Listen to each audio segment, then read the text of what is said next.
You won't believe what happened the day a nosy HOA Karen tried to evict my wife from our own ranch. It was one of those mornings that started out perfect, the kind of morning that makes you grateful for life in the country. The sun had just risen over the hills, casting a golden glow across our land. Emily and I were sitting on the porch, sipping coffee and watching our horses graze in the distance. The birds were chirping, and the fresh scent of pine filled the air. We had no idea that peace was about to be shattered. Out of nowhere, the sound of an engine echoed through the valley. I turned my head and saw a shiny black SUV speeding down our long private driveway, dust flying behind it. My heart sank. I knew that car. It belonged to Karen, the woman who seemed to think she ruled over everyone who lived anywhere near her precious HOA community. Even though our ranch was miles outside of the HOA boundaries, that never stopped her from meddling. She had made it her personal mission to try to control what we did on our own land. But this time, it felt different. There was a rage in her driving, a purpose in the way she stomped out of the car and marched up to our porch like she owned the place. I stood up and stepped in front of Emily. Not because I thought she needed protecting, trust me, my wife can handle herself, but because I wanted to be the buffer between my family and this woman's craziness. Karen didn't even glance at me. Her eyes were locked on Emily, filled with some kind of twisted hatred I couldn't understand. "You," she spat. "What are you doing here? You don't belong here. This is HOA property, and I'm ordering you two leave immediately." Emily stayed seated, as calm as ever. She looked at Karen with the kind of expression that said, "I've dealt with people like you before, and I'm not impressed." In a voice so steady, it almost seemed to infuriate. "Karen Moore," Emily replied, "I'm on my property. You have no authority here. Why don't you go back to your home and leave us alone?" But Karen wasn't having it. She jabbed her finger toward Emily like she was trying to cast some kind of spell. "You're trespassing. This whole ranch falls under HOA jurisdiction, whether you like it or not. I'm giving you one last chance to pack up and go before I call the police." That was when I stepped in. "Karen, this is our ranch. We've lived here for years. You know darn well the HOA doesn't control our land. Now turn around and leave before you make an even bigger fool of yourself." But she ignored me, her face turning red with anger. With shaking hands, she pulled out her phone and started dialing. "You'll regret this. You can't ignore the rules. The HOA will not tolerate this kind of defiance." Emily leaned forward slightly and said, "Call whoever you want. Just know that you're wasting everyone's time." Karen barked at whoever answered her call, "Get someone out here now. I've got a trespasser refusing to leave HOA property. I want her gone today." And then she stood there, arms crossed, waiting like she expected the world to bow at her feet. The tension was thick. I could feel my pulse quicken, not from fear, but from sheer disbelief at how far this woman was willing to go. Emily reached over and gently squeezed my hand, a silent signal that said, "Let's see how this plays out." 15 minutes past that felt like an hour. Finally, we saw a sheriff's cruiser pulling up the driveway. The officers got out, looking around like they were confused as to why they'd been called out to what was clearly a peaceful ranch. Karen ran toward them, waving like she was signaling a plane to land. "Officers, thank goodness you're here. This woman is refusing to leave our community land. She's been warned before, but she just won't listen." The younger of the two deputies raised an eyebrow and said, "Ma'am, calm down. Let's take this one step at a time. Can we see some ID, please?" Emily didn't hesitate. She reached into her back pocket, pulled out her wallet, and handed over her ID. The officer took it, glanced at the name, and suddenly, his entire demeanor changed. His eyes went wide for a split second, and then he straightened up, like he was standing before his commanding officer. He whispered something to his partner, who also looked at the ID, then at Emily, then at each other. Karen, mistaking their reaction for support, clapped her hands together. "Finally, now arrest her. Get her off this property." But the officers didn't move toward Emily. Instead, the older one turned to Karen and said, "Ma'am, I think you've made a mistake here. This is an HOA property, and you've just tried to have the FBI director removed from her own land." Karen froze, mouth open, unable to form words. The color drained from her face as realization set in. Emily stood up slowly, her posture confident but not aggressive, and looked Karen in the eye. "Next time, think before you act," she said, softly, and just like that, the tables had turned, and Karen had no idea what to do next. Karen's face was a sight I'll never forget. It went from red with anger to pale with shock in an instant. She blinked at Emily like she was seeing her for the first time. Her mouth opened and closed as she tried to form words, but nothing came out at first. The officers stood still, their hands resting on their belts, waiting to see if Karen would finally realize the hole she had dug for herself. But no, she wasn't ready to give up yet. "FBI director," she finally croaked, her voice trembling. "No, this can't be right. She's lying. This is some kind of trick." The younger officer shook his head. "Ma'am, there's no trick here. We've confirmed her identity. You called us out here for nothing, and that's a problem." Karen looked around, as if searching for anyone to back her up. But there was no HOA board standing behind her, no crowd of supporters to cheer her on. Just the wide-open land of our ranch and 2 officers growing less patient by the second. I watched as Karen tried to gather herself. She straightened her shoulders and pointed at Emily again, though her hands shook visibly. Even if she's some big shot, it doesn't matter. This ranch is part of the HOA. She still has to follow the rules. No one's above the law. The lead officer took a deep breath, clearly trying to stay professional. Ma'am, this property is not under the HOA. It never has been. This ranch was established long before your subdivision was even built. You've been told that before. You have no authority here, and calling law enforcement with false claims is wasting public resources. That's something we take seriously. Karen's eyes darted between the officers, me, and Emily. I could see the panic bubbling beneath the surface. She realized her plan had backfired, but she wasn't ready to back down completely. I had just thought. I was trying to protect the community. That's all. I didn't mean to cause trouble, she stammered. Emily stepped forward then, her voice calm but firm. No, Karen, you weren't trying to protect anyone. You came here today because you thought you could bully us off our land. You thought you could control something that was never yours to begin with. And when you didn't get your way, you tried to use the police to do your dirty work. That's not protecting a community. That's harassment. Karen's mouth moved, but no sound came out. She had nothing left to say. The officers exchanged a glance, and the older one spoke again. Here's what's going to happen. We're going to file a report on this incident. If there's another false call, we'll have no choice but to press charges for misuse of emergency services. Do you understand? Karen nodded stiffly, the weight of her actions finally starting to sink in. But I could tell part of her still wanted to argue. She opened her mouth, but the officer held up a hand. Don't, just go home, ma'am, and think twice before you pull something like this again. Karen hesitated, her pride clearly wounded, but with no options left, she turned on her heel and stormed back to her SUV. The engine roared to life, and she sped off down our driveway, kicking up another cloud of dust. The officers stayed for a few more minutes, checking in with us too, make sure we were okay. Sorry you had to deal with that, the younger one said. Emily smiled politely. It's not your fault. Thank you for handling it professionally. They nodded and left, leaving Emily and me standing on our porch. The morning's peace shattered, but our dignity intact. As the cruiser disappeared down the road, I turned to Emily. Well, that was one for the books, I said with a small laugh, trying to lighten the mood. Emily chuckled softly, but there was a seriousness in her eyes. She's not going to stop. You know, people like Karen don't learn their lesson that easily. I nodded. Maybe not. But today, she found out that she can't push us around, and the whole town's going to hear about it. She's embarrassed herself in front of the law, and that's going to stick with her. Emily looked out across the ranch, her expression thoughtful. Good, maybe it'll buy us some peace for a while, and if not, well, I'm always ready. That was one of the things I loved most about my wife.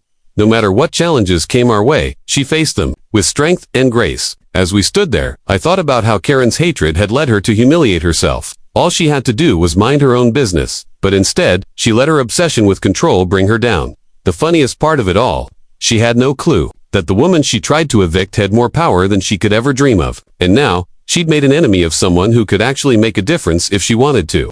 But Emily wasn't the type to seek revenge. She just wanted to be left alone. We both knew, though, that this was far from over. People like Karen always found new ways to stir up trouble, but for now, we were grateful that justice had been on our side. And we hoped the message had been loud and clear. Don't mess with the wrong people. Because sometimes, the quietest neighbor has the most powerful voice. Asterisk. Karen's jaw was still trembling as she disappeared down the long dirt road, her SUV bouncing over the uneven ground, leaving a thick trail of dust behind her. I watched in silence, still amazed by what had just happened. Part of me felt relief that the officers had seen through her lies so quickly, but another part of me wondered what she would try next. Emily stayed calm. As always, she turned to me and gave a small smile that told me everything would be okay, at least for now. But we both knew Karen wasn't the type to let things go easily. That woman had spent years acting like she was queen of the valley, bossing people around and using the HOA as her personal weapon. And now that her authority had been crushed in front of law enforcement, I could only imagine the storm that was brewing inside her mind. For the rest of that day, Emily and I tried to go about our business as usual. We fed the horses, fixed a broken fence out near the back pasture, and checked on the vegetable garden. But everywhere we went, the tension lingered, like a storm cloud hanging just over the horizon. We kept glancing at the road, half expecting that black SUV to come tearing back down the driveway with Karen screaming for round 2. But she didn't come back that day. Instead, the next morning brought an entirely different kind of drama. Word had spread through town faster than wildfire. Somehow, the story of Karen trying to evict the FBI director from her own ranch had gotten out, and people couldn't stop talking about it. At the local diner, where I went for coffee, folks kept pulling me aside, wanting to hear the full tale. Is it true? Karen really tried to throw out your wife, and she's the director of the FBI. They asked why died and have. I nodded, keeping my answers short, not wanting to fuel the gossip but knowing it was too late for that. The town had already chosen sides, and Karen was on the losing end. Emily, of course, stayed out of the chatter. She focused on her work, on the ranch, on the peaceful life we'd built together. But that didn't stop the calls from coming. Reporters, HOA board members, neighbors we barely knew. Everyone seemed to want a piece of the story. Some offered their support, while others tried to pry for juicy details. Emily remained polite but firm, declining interviews and refusing to let the incident define her. But Karen, she wasn't so lucky. Within just 2 days, the HOA board called an emergency meeting. Word got back to us through friends who lived closer to the subdivision that the meeting had been brutal. Karen had strutted in, thinking she could spin the story in her favor. She claimed she was only looking out for the community's best interests, that she had been tricked by some kind of identity fraud, that she had acted in good faith, but the board wasn't buying it.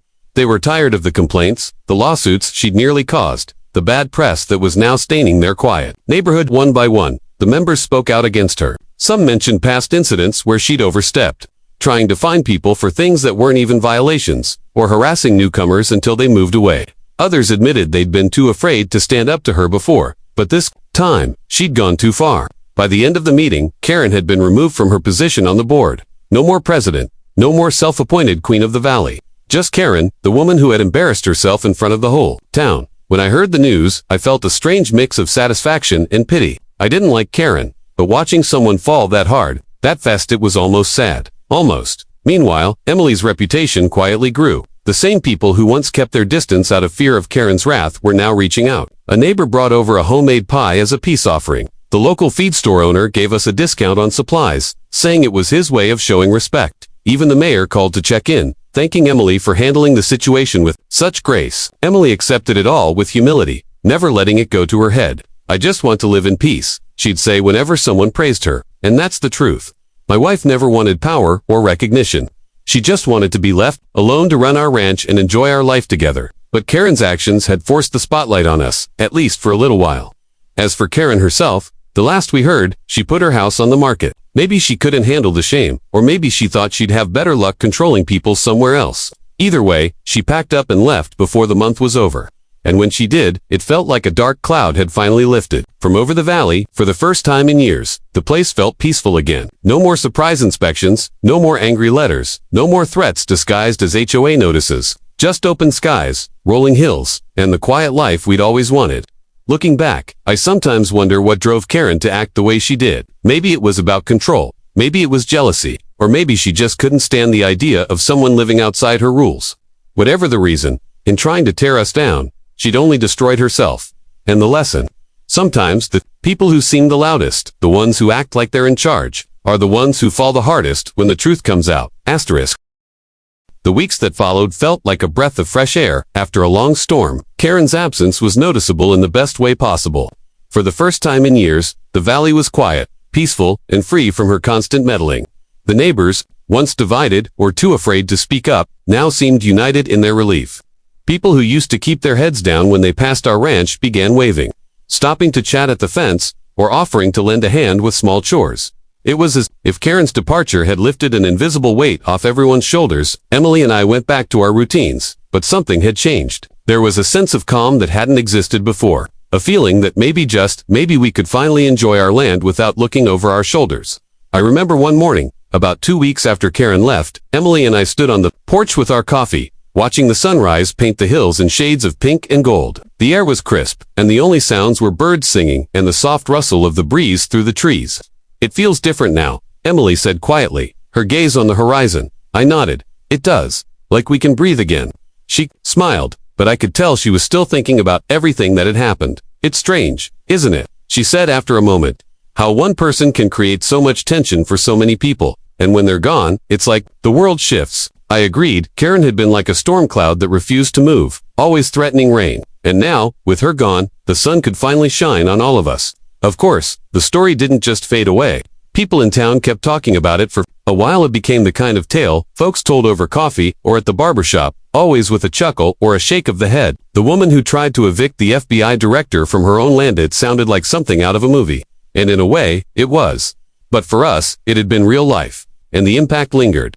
The HOA, eager to save face after Karen's embarrassing downfall, sent out letters to everyone in the subdivision reminding them of the actual boundaries and their limits of authority. They even apologized, in a roundabout way, for the trouble caused by their former president. It was the first time in years that they acknowledged what we'd been saying all along, that our ranch was independent, beyond their control, and none of their business. Emily received invitations to speak at community events, offers she politely declined. She wasn't interested in fame or attention. She just wanted her quiet life back, and I admired her even more for that. She could have used her position, her title, to make waves, to take revenge on those who had supported Karen's schemes, but that wasn't her way. Instead, she led by example, showing strength without arrogance and grace without bitterness. Our neighbors respected her all the more for it.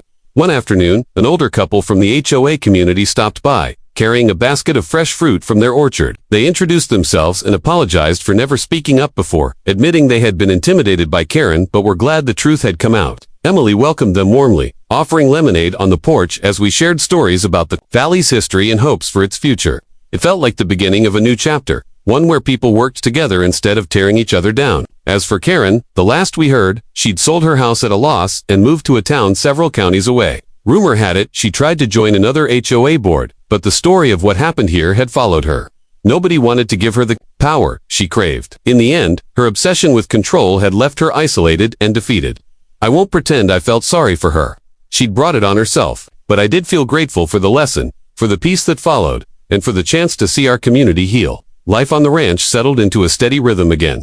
The horses thrived, the crops did well, and Emily and I found new joy in the simple things, watching the sunset, planting new trees, and sharing quiet moments together. Every now and then, we'd joke about putting up a sign at the gate, private property, FBI director on duty, trespassers beware. But in truth, we didn't need a sign. The valley knew, and that was enough. The biggest surprise was how many people started looking to Emily for advice, not because of her title, but because of her integrity. Folks came by to ask about land disputes, about how to deal with difficult neighbors, about how to stand their ground without losing their heads. And Emily always gave the same answer. Stay calm, know your rights, and never let fear make your decisions for you. That's the lesson Karen taught all of us without meaning to.